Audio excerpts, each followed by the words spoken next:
YouTube, what it do, man? It's your boy Benji, and we back in between the ropes.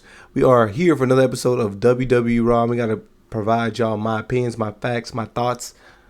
End of the day, we gotta convene as a community and talk about what we saw out there, man.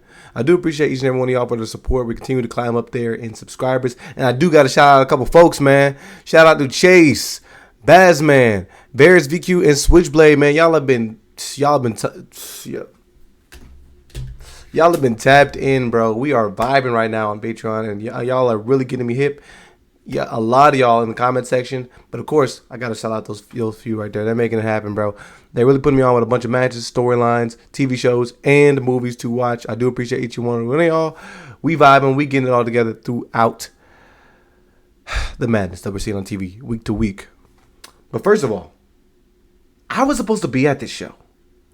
But apparently Ticketmaster looked at my bank account and said, nah, he's broke. $70 for nosebleeds? For that price, I better be sitting next to God with a headset explaining the storylines to me.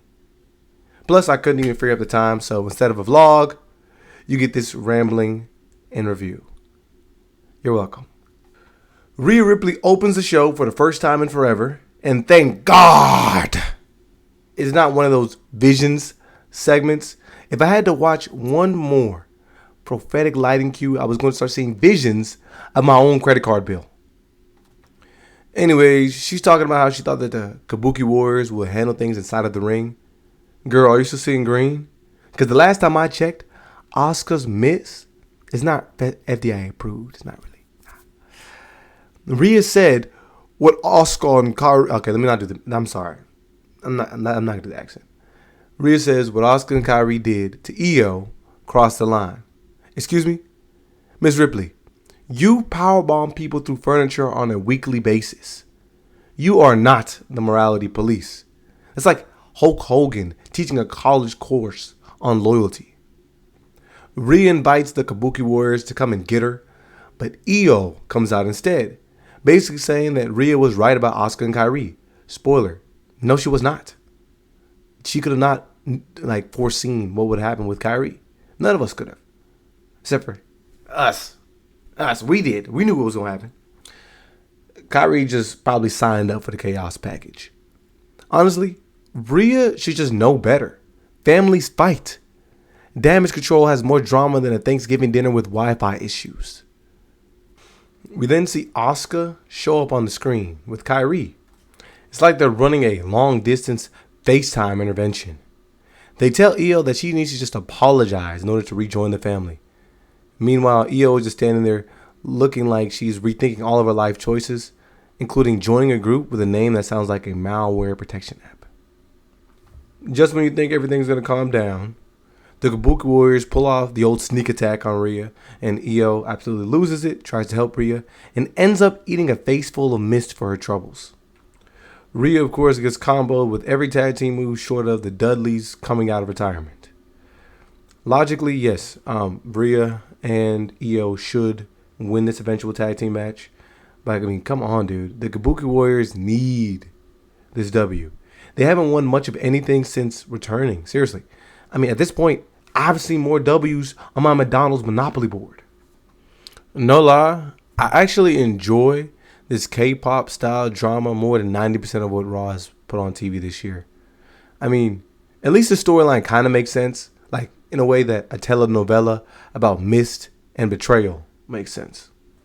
First match of the night was Rusev versus Dom, and Dom, of course, tried to run.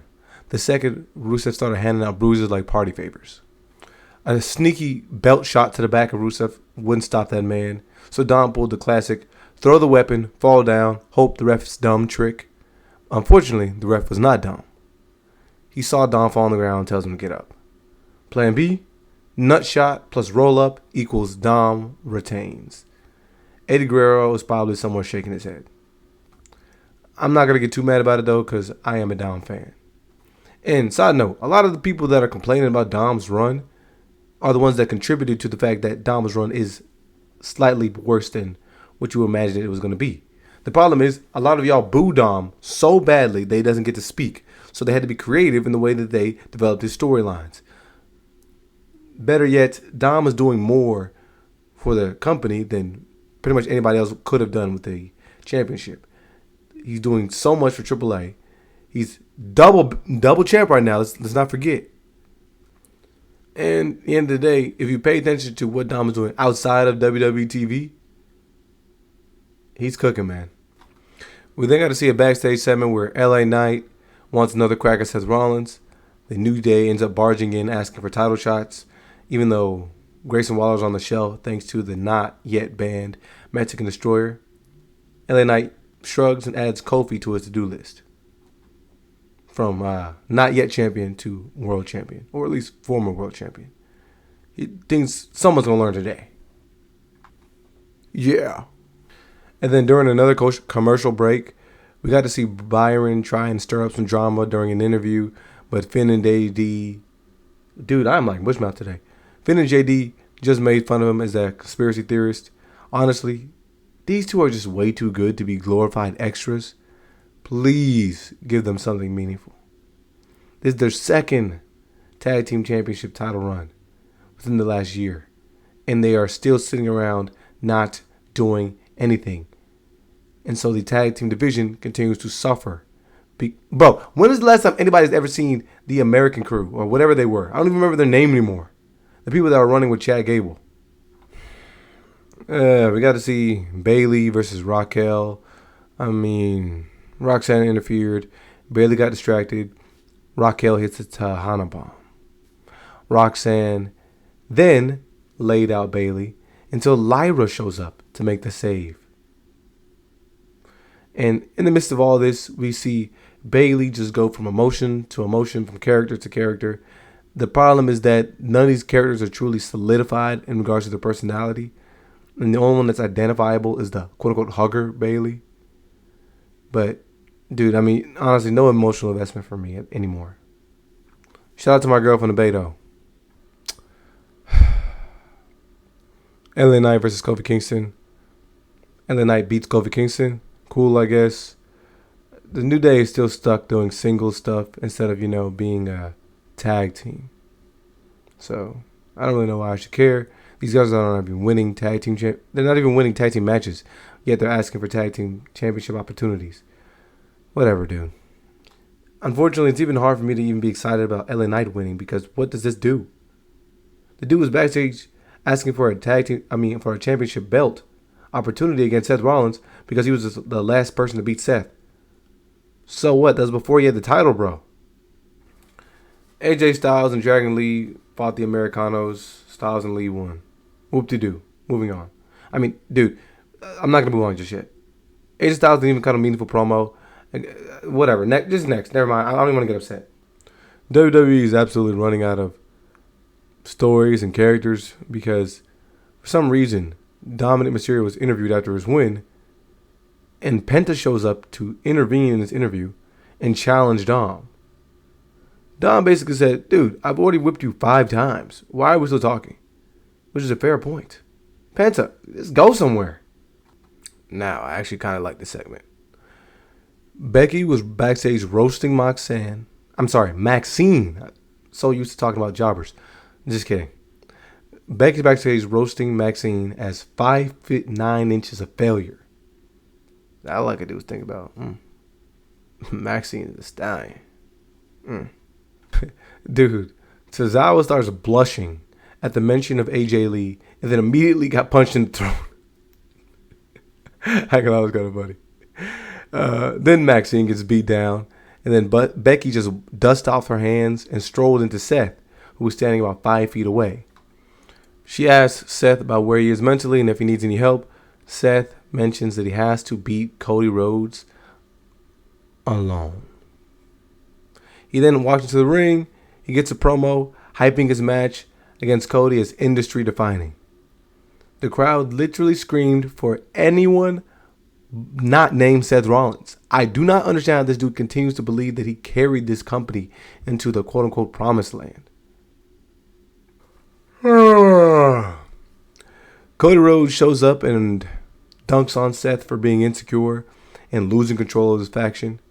Seth claimed that everything runs through him, which sounds more of a denial than dominance when Cody brought up Paul Heyman sliding with his main man, Brock Lesnar, at WrestlePalooza. Now, for the main event, the BRONS were in it. Surprise, surprise. But they're actually matching up against the USOS, so this is kind of like a rematch. The BRONS were looking good until, surprise, Roman Reigns returns, chair in hand. Bro, I could have been there to bask in his aura. Oh my gosh. Anyways, he beats up the BRONS. We see a double USO splash, Bloodline return, tease, and Jimmy glaring in the background like a forgotten sibling. But yeah, dude, seriously, what is the deal with the BRONS? Like, new jackets, new branding, they're still taking L's. Future of the company? I'm not sure if they keep getting squashed while Seth is out here afraid of Cody Rhodes. It would make some sense if we had a little bit of inklings of disarray throughout the division and possibly some more moments that showed Seth Rollins' insecurities or something. Nope, just a bunch of L's and just convolution. The future's looking shaky, fam. Now, we like to rate things yay, nay, somewhere in the middle is okay. And if I really had to talk about it, I feel like I'm getting soft because my expectations are just so low. But this is an okay episode. I mean, there's some solid wrestling throughout. I mean, even the main event was not bad. I mean, we got a couple little inklings of something that could possibly become something. I mean, maybe we're going to get a match where Roman Reigns shows up at Crown Jewel and he fights against Braun Breaker. I don't know. I feel like a lot of people thought this was going to be something that we waited until WrestleMania to catch. But it looks like they only got options, bro. They even tried to like squeeze in a segment with Tiffany Stratton facing off with, what is her even name? Vaquer. I'm not buying it. It'll be a solid match, hopefully. Something that can really gain Tiffany Stratton back some momentum. Because I think most of us are done seeing her. But unfortunately, we don't have any women back in the division left. I mean, Naomi's gone. Liv is gone. Bianca's gone. And unfortunately, we can't pass the title over to Jade or Nia. And Jade's probably going to set out for a while anyways because it looks like she's got to do some stitches. So, what do we have in the women's division? I mean, we got a lot of talented women in NXT.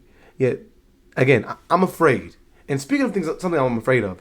And speaking of NXT, Obafemi lost his title over the weekend. And I caught a little bit of the end of the NXT homecoming thing or whatever it was supposed to be called. And I saw his match against Ricky Saints. Salute to Ricky Saints. It did kind of seem underwhelming to me for him to lose to Ricky Saints of all people. But it's probably eminent that Obafemi's heading to the main roster. I feel sorry for him and possibly anybody on the NXT roster that's looking on possibly going up. Dude, there's nothing waiting for you over there.